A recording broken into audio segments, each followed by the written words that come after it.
क्या आपके email ID पर आपको कोई भी एक पीडीएफ रिसीव हुआ है? जैसे कि हमारे पास एक ये पीडीएफ रिसीव हुआ है और इस पीडीएफ को जब हम डाउनलोड कर रहे थे यानी कि ओपन करने के लिए, तो वहाँ पर लिखा हुआ है डाउनलोड इज डिसेबल्ड। इसका मतलब क्या है और ये क्यों आ रहा है? यहाँ पर लिखा है to keep your information safe, downloading of attachment has been disabled. If you trust this message and want to download anyway, mark this email as look safe in the email security banner। यानी कि ये आपको इसलिए कह रहा है कि इस मेल आईडी के अंदर जो आपको अटैचमेंट में पीडीएफ मिली है, वो पीडीएफ आपके मोबाइल के लिए सेफ नहीं हो सकती है। आपके मोबाइल के अंदर हो सकता है उस पीडीएफ को डाउनलोड करने के बाद आपके मोबाइल में वायरस आ जाए या फिर आपका मोबाइल हैंग करना स्टार्ट कर दे।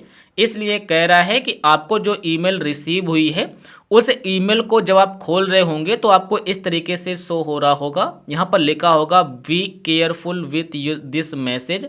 क्या ये मैसेज केयरफुल सेफ है या नहीं? तो यहाँ पर आपको लुक सेफ पर क्लिक करना होगा। पहले आप लुक सेफ पर क्लिक करेंगे, उसके बाद आपका ये मैसेज पूरी तरीके से सेफ माना जाएगा जीमेल के अंदर, क्योंकि ये मैसेज जो हमें रिसीव हुआ है ये हमें रिसीव हुआ है मिराय एसेट, यानी कि आपने एम स्टॉक्स का नाम सुना होगा जिसमें आप शेयर मार्केट में इन्वेस्टमेंट कर सकते हैं जिस ऐप के माध्यम से, और उसी ऐप के माध्यम से हमें ये ईमेल मिला है और उसी में हमें एक ये पीडीएफ मिला है। तो यहाँ पर ईमेल ऐप कह रहा है कि पहले आप चेक करिए कि ये जो मैसेज आया है ये सेफ़ है या नहीं। तो ये हाँ सेफ़ है बिल्कुल, क्योंकि हमें पता है कि ये एम स्टॉक ऐप की तरफ से आया हुआ है। तो यहाँ पर मैंने लुक से सेव पर क्लिक कर दिया और उसके बाद आप डाउनलोड करेंगे, आपका जो मेल आईडी होगा ये आपका डाउनलोड होना स्टार्ट हो जाएगा, आसानी से हो जाएगा और फिर आपका ये ओपन भी हो जाएगा।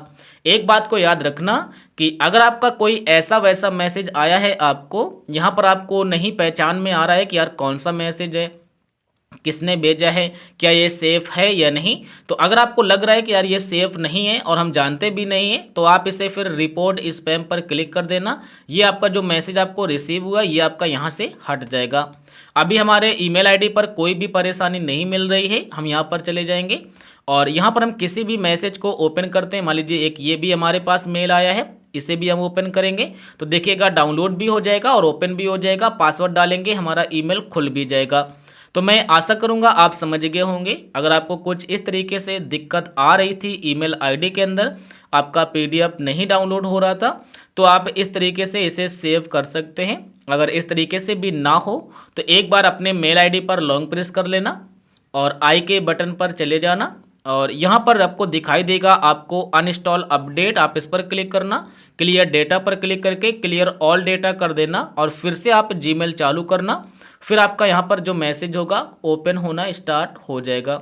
मैं आशा करूँगा आप समझ गए होंगे। अगर आपको इसके अलावा कोई परेशानी मिले तो फिर आप हमें कमेंट करके ज़रूर बताइए।